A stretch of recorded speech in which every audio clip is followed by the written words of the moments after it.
साथियों, अस्सलाम वालेकुम वरहमतुल्लाहि ताला वबरकातुहू। हाजिर हुआ हूं कि भी तमाम चाहने वालों के फ़ोन आए और वो इस बात से चिंतित हैं कि कल शाम को पाकिस्तान के दहशतगर्द मुल्ला आसिफ अशरफ जलाली ने व्हाट्सएप कॉल करके सर तन से जुदा करने की धमकी दी थी। जरूरत है कि इस बारे में मजीद बातें हम अपने ऑर्गेनाइजेशन के लोगों के साथ शेयर करें। अल्लाह सुब्हानहू ताला की इज्जत व वक़ार की कसम,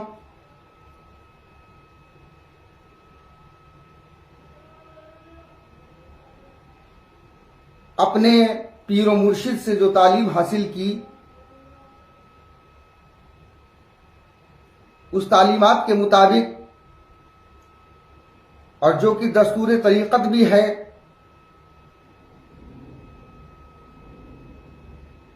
पीर से मोहब्बत और पीराने इज़्ज़ाम से मोहब्बत, और वही सिलसिला जाकर के अहले बैत अलैहिमुस्सलाम और रसूल पाक सल्लल्लाहु ताला अलैहि वसल्लम तक मिलता है।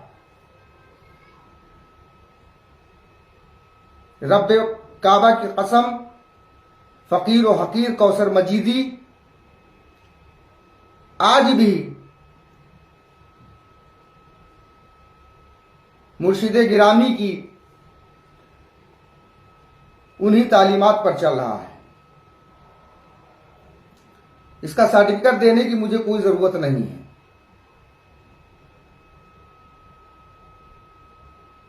रब कुद्दूस ने इसके बाद जो रिश्ते बनाए, उन सारे रिश्तों को पूरी जिम्मेदारी के साथ निभाने की मैंने कोशिश की।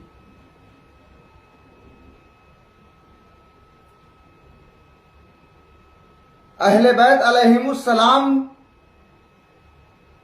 की मोहब्बत के बाद और उनकी मोहब्बत से जो जज्बा मिला, उसी जज्बे के तहत ये तहरीक चलाई। इसलिए लाजमी है कि इस तहरीक से मोहब्बत होना और इस तहरीक से जुड़े हुए हर फर्द से मोहब्बत होना लाजमी है। मोहब्बत का तकाजा ये कहता है कि हम जिससे मोहब्बत करें उसके साथ अपनी सारी बातों को शेयर करते रहें। जब भी कोई मसला दरपेश आया, फकीर ने आप सभी लोगों के दरमियान उन बातों को शेयर करने का काम किया है।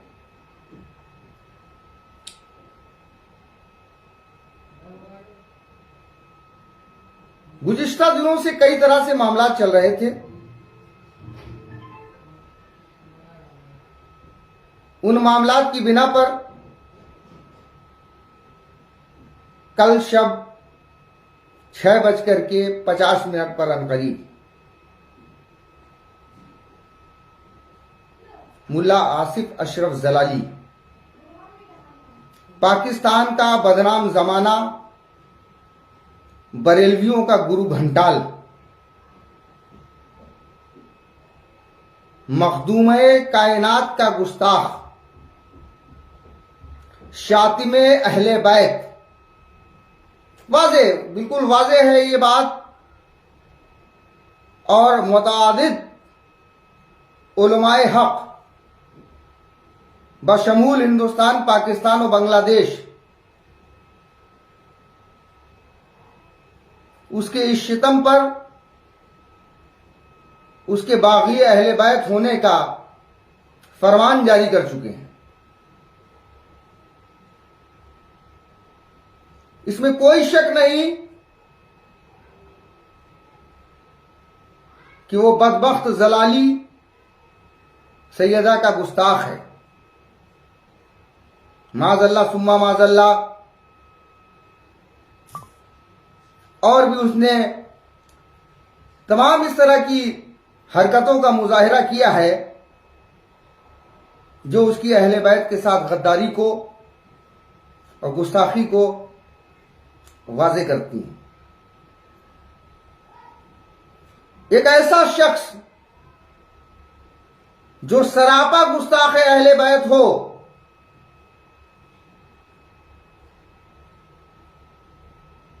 एक ऐसा शख्स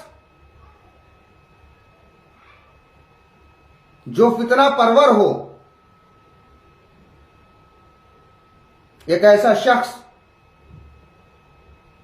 जो तमाम कायनात में रसूल मकबूल सल्लल्लाहु ताला अलैहि वसल्लम के नाम को बदनाम कर रहा हो, यकीनी तौर पर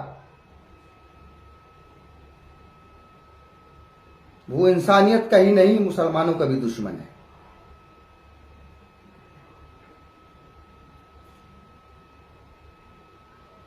मैं अपनी तहरीरों में कई मर्तबा इस बात को वाज़े कर चुका और साफ ये बातें सामने भी आ गई कि जलाली एक एजेंडे के तहत, बहुत जिम्मेदारी वाली बात है जिसको आप सभी लोगों को बगौर सुनना चाहिए,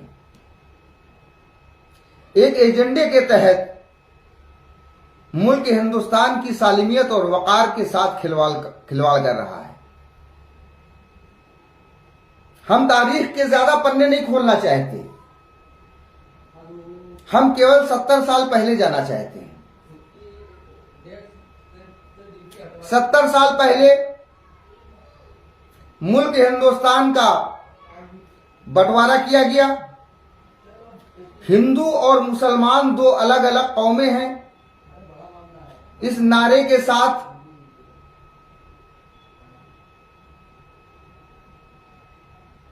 हमारी सदियों की विरासत रखे हुए मुल्क हिंदुस्तान को जारहाना तौर पर दो हिस्सों में तकसीम कर दिया गया।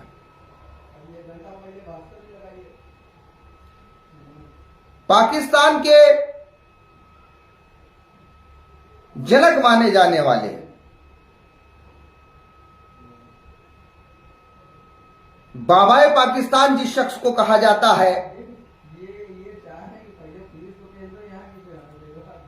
शराब नोशी करने वाला, अय्याशियां करने वाला, जिना,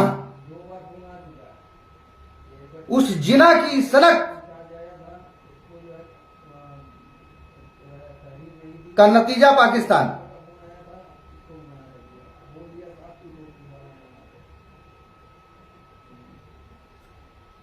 उस नतीजे के बिना पर बना हुआ मुल्क पाकिस्तान, जिसे हिंदुस्तान के गयूर मुसलमानों ने मुस्तरद कर दिया। हमारे बुजुर्गों ने उनके एजेंडे को तार तार कर दिया।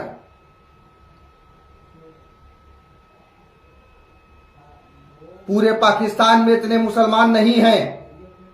बांग्लादेश और पाकिस्तान को मिला करके, उस वक्त बांग्लादेश भी पाकिस्तान का जो हुआ करता था, दोनों को मिला करके वहां इतने मुसलमान नहीं जितने अकेले हिंदुस्तान में मुसलमान हैं। तो ये इस बात की वाज़ेह दलील है कि हमारे बुजुर्गों ने क़याम पाकिस्तान को कतई कबूल नहीं किया। एक बात और बहुत जरूरी है, आप तमामी लोग अपने जहनों में उतार लें, व्यवस्था कर लें।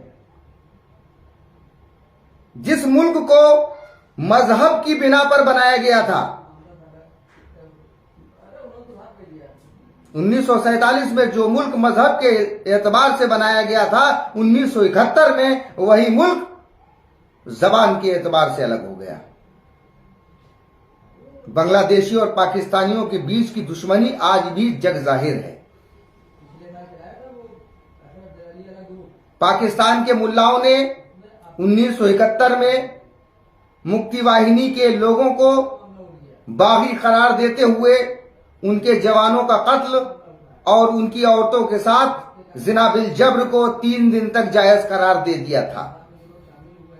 यह गैर इस्लामी अमल करने वाली पाकिस्तान की जमात इस्लामी का, पाकिस्तान के मुल्ला मौलवियों का कारनामा था। मुल्क हिंदुस्तान की गयूर और बहादुर फौज ने 1947 से लेकर के 1971 तक पाकिस्तान के हर सपने को चकनाचूर कर दिया। 1971 में जो पाकिस्तान जंग हारा और 1972 में बांग्लादेश बनने के साथ उसकी कमर टूट गई, तो उन लोगों ने फैसला लिया कि हिंदुस्तान को हम ऐसे नहीं पछाड़ सकते, इसके लिए हमको दूसरी हिकमत अमली तैयार करनी पड़ेगी। तारीख के पन्नों में थोड़ा सा और जाइए, पूरी जिम्मेदारी के साथ बात कह रहा हूं कि 1971 की जंग हारने के बाद पाकिस्तान की आर्मी ने यह ऐलान किया था कि हम हिंदुस्तान को इतने जख्म देंगे कि कोने कोने से खून रिसेगा। वो आज भी उसी एजेंडे पर कायम है। 1971 की जंग के बाद पाकिस्तान में एक नई चीज को अडॉप्ट किया कि किस तरह से हिंदुस्तान को तबाह बर्बाद किया जाए। तो पहले पंजाब के रास्ते, फिर कश्मीर के रास्ते, फिर पूरे मुल्क हिंदुस्तान में आतंकवाद को फैलाया गया पाकिस्तान के जरिए। इस तथ्य को कोई नहीं नकार सकता, कोई भी इस बात को, इस फैक्ट को नकार नहीं सकता कि 1971 के बाद जो भी मसले हुए हिंदुस्तान में, उसमें पाकिस्तान का पूरा रोल रहा है। बहरकैफ किसी भी मुल्क में बदअमनी पैदा करने के लिए अपने मुल्क में सिपाह तैयार की जाती है, यानी फौजें तैयार की जाती हैं, यानी जंग की तैयारी की जाती है। तो 1971 से लेकर के 2010 तक जमात इस्लामी का निकला हुआ एक मुल्ला जिसको डॉक्टर इसरार कासमी कहा जाता है, उस इसरार कासमी ने 1971 से लेकर के 2010 अपने मरने तक पूरे पाकिस्तान में ग़ज़वा-ए हिंद का प्रचार प्रसार किया। जी हां, ग़ज़वा-ए हिंद एक ऐसा ख्वाब है जो पाकिस्तान की आर्मी, आईएसआई और मजहबी दहशतगर्दों ने पाकिस्तान के लोगों की रगों में व्यवस्था कर दिया। 2010 में जब इसरार कासमी मर गया और उसके मरने के बाद यह खला हो गई और साथ ही पूरी दुनिया के सामने आतंकवाद का वहाबी चेहरा एक्सपोज हो गया, तब जरूरत पड़ी पाकिस्तान के अलमबरदारों को एक नई चीज लाने की। मेरी बात को बड़े बड़े स्कॉलर सुन रहे होंगे, वो सारे स्कॉलर्स रिसर्च करें जाकर के। मजीदी हवा में बात नहीं करता, फैक्ट के साथ बात करता है।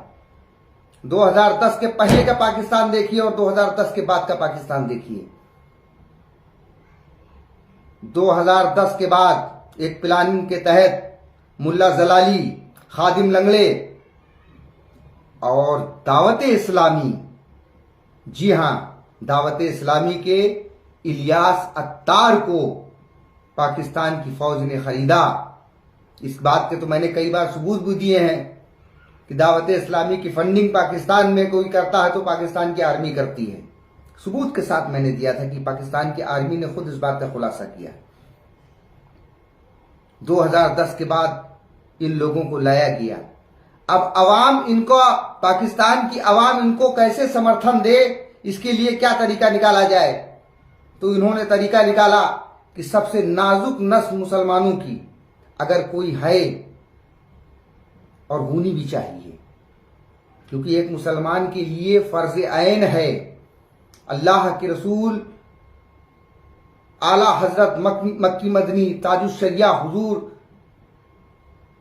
सैयदना मोहम्मद मुस्तफ़ा सल्लल्लाहु ताला अलैहि वसल्लम की मोहब्बत, अगर उनकी मोहब्बत दिल में नहीं है तो ईमान नहीं है। ईमान की शर्त ही मोहम्मद सल्लल्लाहु ताला अलैहि वसल्लम से मोहब्बत है।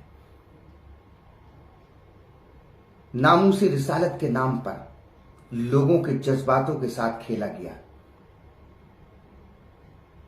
2010 से लेकर के आज तक पाकिस्तान में इस एजेंडे को अपनाया गया, लोगों को इसके जरिए रेडिकलाइज किया गया, उनके दिलों के अंदर नफरतें पैदा की गईं और उसी फार्मूले को जो पाकिस्तान में हिट हो गया, सक्सेस हो गया, तो उसको हिंदुस्तान में ट्रांसप्लांट किया गया।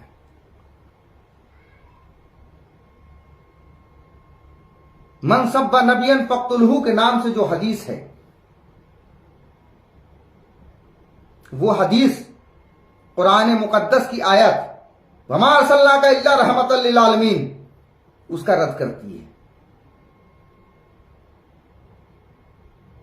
एक वाकया मिलता है कि अल्लाह के रसूल सल्लल्लाहु ताला अलैहि वसल्लम को माज़अल्लाह सुम्मा माज़अल्लाह गालियां देने वाले शख्स को जब पेश किया गया तो हुजूर नबी करीम सल्लल्लाहु ताला अलैहि वसल्लम ने उसकी जबान काटने का हुक्म दिया और किस तरह मौला अली ने उसको जाकर के छोड़ दिया। तो लोगों ने शिकायत की, कहा कि अली ने उसको छोड़ दिया, तो मुस्तफ़ा ने फरमाया बिल्कुल ठीक किया। दूसरे दिन वो शख्स आता है, बारगाह रिसालत में आकर के रुजू करता है, अपने गुनाहों से, अपनी गलतियों कोताहियों से माफ़ी मांगता है और जनाब रिसालत मुआब सल्लल्लाहु ताला अलैहि वसल्लम की शान में सनाफानी करता है। तब रसूल खुदा सल्लल्लाहु अलैहि वसल्लम ने फरमाया कि देखो अली ने ये काम किया, इसकी गंदी जबान को काटा, इसकी मिदहत वाली जबान को जारी रखा। तो आज जिस तरीके के कारनामे किए जा रहे हैं, पूरी दुनिया में तशद्दुद का वावैला और वलवला खड़ा किया जा रहा है, ये नामूसे रिसालत को बचाने के लिए नहीं, बल्कि लोगों को अल्लाह के रसूल खातिमुन नबीन हजरत मोहम्मद मुस्तफ़ा सल्लल्लाहु ताला अलैहि वसल्लम की ज़ात अक़दस से बदजन करने के लिए किया जा रहा है। ये एक पॉलिटिकल गेम है, इसको आप समझने की कोशिश करें। कोई चीज अगर सियासत के लिए की जाए, सियासत के लिए उसको आलायकार बनाया जाए, उस बात को समझने की सारे मुसलमान कोशिश करें। हिंदुस्तान में ये सारे मामलात हुए, मुख्तलिफ यहां पर फिरके हैं, सिवाय बहुत जिम्मेदारी के साथ बात कह रहा हूं, सिवाय एक शहर, खास शहर के साथ वाबस्ता लोगों ने, मैं भी नाम ओपन नहीं करूंगा, आने वाले वक्तों में बहुत सारे सबूत पेश करूंगा, ये प्लानिंग के साथ जलाली के एजेंडे को हिंदुस्तान में आगे बढ़ाने का काम किया है ताकि हिंदुस्तान में बदअमनी फैल जाए। हिंदुस्तान में बदअमनी फैलाने के लिए अमल किया गया। सच्चाई को वाज़े करना हर इंसान का फर्ज है और हमने अपने उसी फर्ज को पूरा किया। और मेरी सच्चाई का सबूत यह है कि पूरे हिंदुस्तान में एक मुल्ला को छोड़ करके बाकी कोई भी मौलवी हिंदुस्तान का ग़ज़वा-ए हिंद की तायीद नहीं करता। किसी फिरके का हो, बरेलवी हो, देवबंदी हो, वहाबी हो, अहले हदीस हो, कोई भी हो, उसका ग़ज़वा-ए हिंद का एजेंडा नहीं है। सिर्फ एक मौलवी के पास वो एजेंडा है। वक्त आने पर वो भी सामने बात आ जाएगी, क्यों है, किस लिए है और उसका मकसद क्या है। बहरकैफ मैंने अपनी बातों को रखा। हिंदुस्तान एक डेमोक्रेटिक कंट्री है, मैंने लोकतांत्रिक तरीके से अपनी बातों को रखा। अगर हमारी बातों से कोई ऐसा मामला था कि उसमें कोई गलती थी, कोताही थी, तो भारत बहुत बड़ा देश है, 600 से अधिक जिले हैं और उन हर जिले में 3 से अधिक तहसीलें हैं, हर तहसील में 5 से अधिक थाने हैं, हजारों की तादाद में जहां पर थाने हों, अदालतें हों, कचहरियां हों, तहसीलें हों। अगर कौसर मजीदी ने गलत कहा था तो आप वहां पर मुकदमा दर्ज करा सकते थे, लेकिन आप कराते किस बिना पर कि आप भी अच्छी तरीके से जानते हैं कि हमारा कोई भी जुमला ना तो गैर कानूनी था, ना कोई गैर शरई था। तब यहां के मुल्लाओं ने साजिश करके पहले की तरह, जैसे पहले भी हो चुका है, पहले भी किसी मामले में अगर हमने हिंदुस्तान के अंदरूनी मामला की कोई बात उठाई तो फौरन पाकिस्तान से हमारे पास कॉल आई। हमारे घर पे हमला होता है, परमपुरवा का रहने वाला चिज्जू नाम का एक शख्स, उसका लड़का हमारे घर में तमंचा कट्टा लेकर के आकर के हमला करता है। हमला करने के फौरन बाद पाकिस्तान के आतंकवादी का फोन आ जाता है।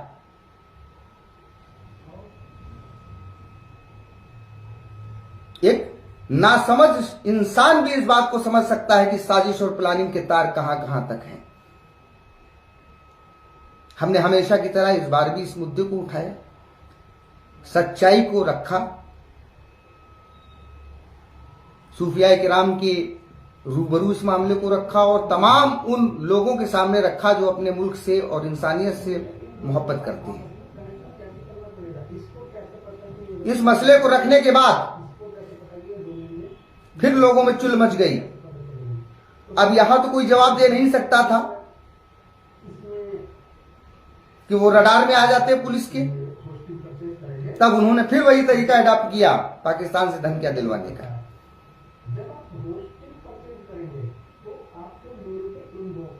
आज मैं आप लोगों के सामने महज इसलिए रूबरू हुआ हूं, आज मैं आप लोगों के सामने एक वसीयत करना चाहता हूं। मुझे यकीन है मेरे मौला की जात पर कि वो मुझ पर ज़र्ब नहीं आने देगी। और आज मैंने एक फैसला भी लिया है, अब किसी भी मामले की शिकायत की कार्रवाई के लिए हम अपनी इलाकाई थाना जूही की पुलिस से नहीं कहेंगे, क्योंकि हमें थाना जूही और कानपुर की पुलिस पर भरोसा ही नहीं है। क्योंकि उन्होंने बहुत से ऐसे काम किए हैं कि मुल्क के दुश्मनों की हिमायत उन कामों से हुई है। मुझे कानपुर नगर जिला प्रशासन पर किसी जर्रा बराबर भी यकीन और एतबार नहीं है। आप लोगों के सामने वसीयत मैं करना चाहता हूं कि अगर हमारे साथ कोई हादसा दरपेश आ जाता है, कोई मेरा कत्ल कर देता है,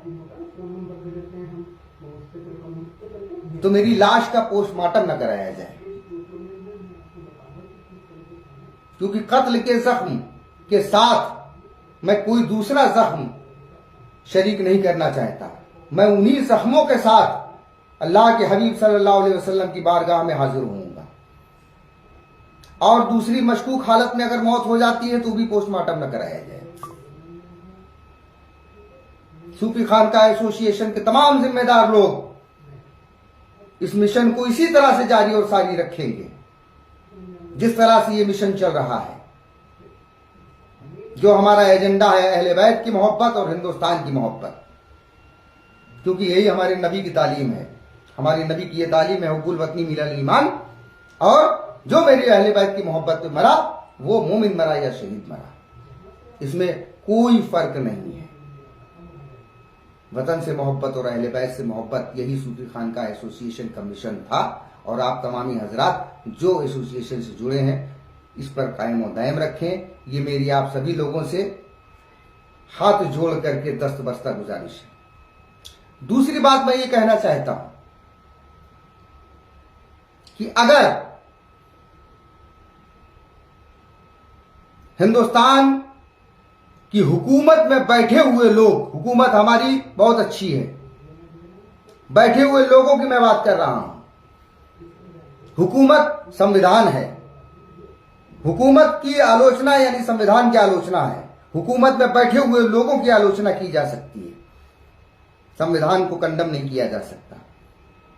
हुकूमत यानी संविधान, संविधान भारत का हुकूमत भारत में करता है, दस्तूर करता है हुकूमत। हुकूमत में बैठे हुए लोगों के अंदर अगर जर्रा बराबर भी ईमानदारी है, अगर उनको जर्रा बराबर भी हिंदुस्तान के कानून से और हिंदुस्तान के संविधान से मोहब्बत है, तो 10 सितंबर 2019 से लेकर के कल तक जो भी मैंने एप्लीकेशंस दी हैं उनकी ईमानदारी के साथ सीबीआई और एनआईए से जांच कराई जाए, वरना कोई कार्रवाई की जरूरत नहीं है। जैसे आपने और किसी केस में कार्रवाई नहीं की, इस केस में भी कार्रवाई करने की जरूरत नहीं। मरने के लिए छोड़ दीजिए मुझे तन्हा। हम उन लोगों से अपने मामलात का इन्वेस्टिगेशन नहीं कराएंगे कि जो 50-50 रुपए में अपने ईमान को फरोख्त कर देते हैं। हम उन लोगों से अपने मामले की इन्वेस्टिगेशन नहीं कराएंगे, जो मुल्क हिंदुस्तान में अराजकता पैदा करने वाले लोगों की हिमायत में एफआईआर लगा देते हैं, हम कतई उन लोगों के सामने अपने मामला को सुपुर्द नहीं करेंगे।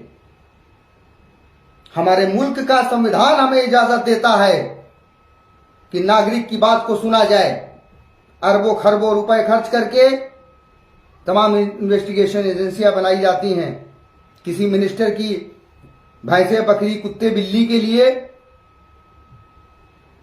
जांच कराई जा सकती है, तो मुल्क हिंदुस्तान के अजमतों वकार को ठेस पहुंचाने वालों के खिलाफ सीबीआई और एनआईए जांच क्यों नहीं कराई जा सकती है? अगर हुकूमत के अंदर संविधान से मोहब्बत है तो जांच कराए सीबीआई से और एनआईए से, वरना छोड़ दीजिए, कोई जरूरत नहीं है। मैं कल भी अपने वतन की मोहब्बत और अहले बैत की मोहब्बत के लिए तनहा लड़ रहा था अपने संगठन और अपने ऑर्गेनाइजेशन के लोगों के साथ, आज भी लड़ रहा हूं और इंशाअल्लाह तबारक ताला आगे भी लड़ता रहूंगा। जब तक मेरे जिस्म में खून की बूंदें मौजूद हैं, जब तक सांसें चल रही हैं, दिल धड़क रहा है, इंशाअल्लाह तबारक ताला इन सांसों से यही आवाज आएगी, या हुसैन जिंदाबाद, या हुसैन जिंदाबाद, या हुसैन जिंदाबाद, हिंदुस्तान जिंदाबाद, हिंदुस्तान जिंदाबाद, हिंदुस्तान जिंदाबाद। आपको पता है कि इमाम अली मकाम ने करबला के मैदान में क्या कहा था? मुझे हिंद चला जाने दो, वहां तुम्हारे जैसे मुसलमान तो नहीं रहते, इंसान जरूर रहते हैं। बहुत बड़ी बात है, बड़ी गहराई की बात है। सभी लोगों को इस पर गौर करना चाहिए। मेरी तमाम अहले हिंदुस्तान से गुजारिश है कि जो लोग भी मेरी इन बातों को सुन रहे हैं, हमें कानपुर जिले की खास तौर से जूही पुलिस पर किसी भी तरह का कोई एतमाद नहीं है। मैं बता देना चाहता हूं अपने सभी साथियों को कि ये लोग किसी भी साजिश में मुझे फंसा सकते हैं, जैसे पहले इन्होंने कांड किए हैं, फर्जी मुकदमात लगाए हैं, ये फिर वही खेल खेल सकते हैं। इसलिए अभी जैसा कि कल मुफ्ती सैयद मीर वसीम अशरफ साहब ने ये ऐलान किया है कि इस मामले की जांच एनआईए या सीबीआई से कराई जाए, वरना पूरे हिंदुस्तान में मुल्क गिर एहतजाज यानी आंदोलन किया जाएगा। हम किसी से भी ये उम्मीद नहीं करते कि वो किसी के खिलाफ किसी कार्रवाई का हिस्सा बनेंगे, लेकिन जो हमारा हक है उसका मुतालबा करना किसी भी तरह से गैर कानूनी नहीं है।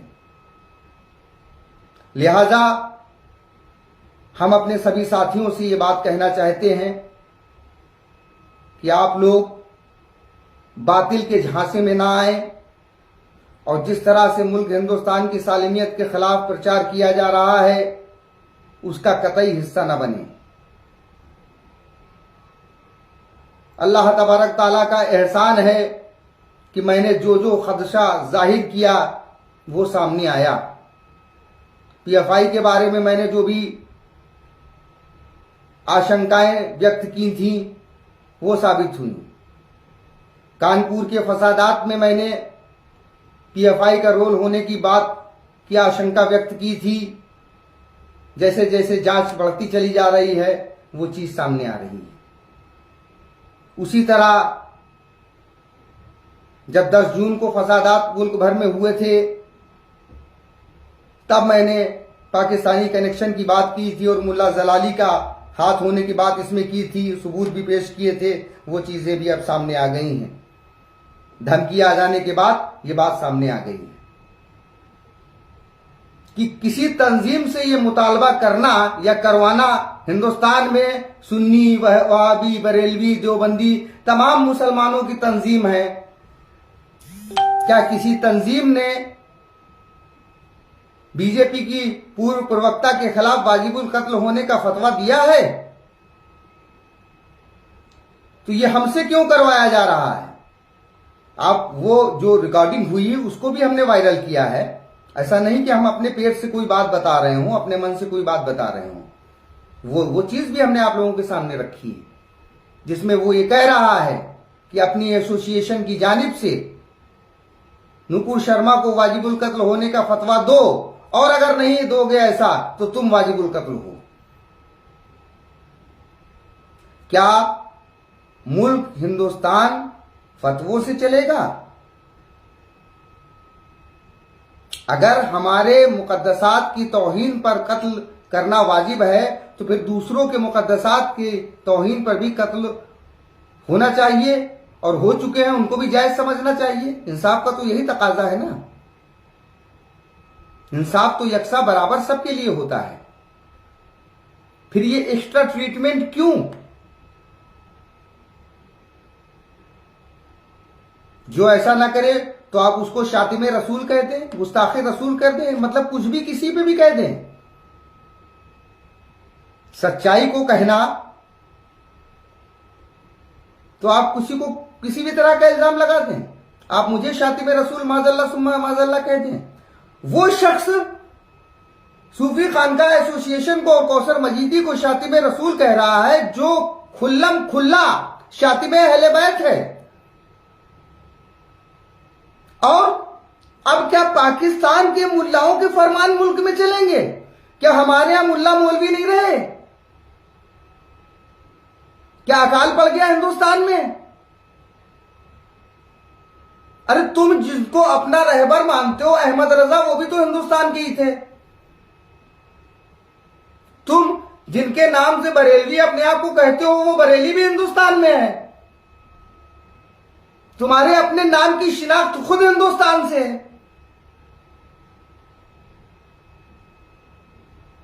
क्या हमारे आलिम दीन का अकाल पड़ गया है, टोटा पड़ गया है? बहरकैफ ये बैनुल अक़वामी साजिश है। सभी लोगों को इससे बचना चाहिए, और जो बातें दिल की हमारी थी वो सारी बातें हमने आप लोगों के सामने पेश कर दी। इंशाअल्लाह तबारक ताला फिर किसी वक्त हाजिर होंगे। और एक बात और भी बता देना चाहते हैं कि किसी भी तरह की धमकी मुझ पर असरअंदाज नहीं होती। थोड़ी सी फिक्र है, और जो सभी को होनी चाहिए अगर वो इंसान है तो। जैसे कि सबको अपने घर परिवार की फिक्र होती है, मुझे भी अपने घर परिवार की फिक्र है। अपनी फिक्र ना पहले कभी थी, और आप लोगों से ये दुआ है, गुजारिश है कि आप लोग ये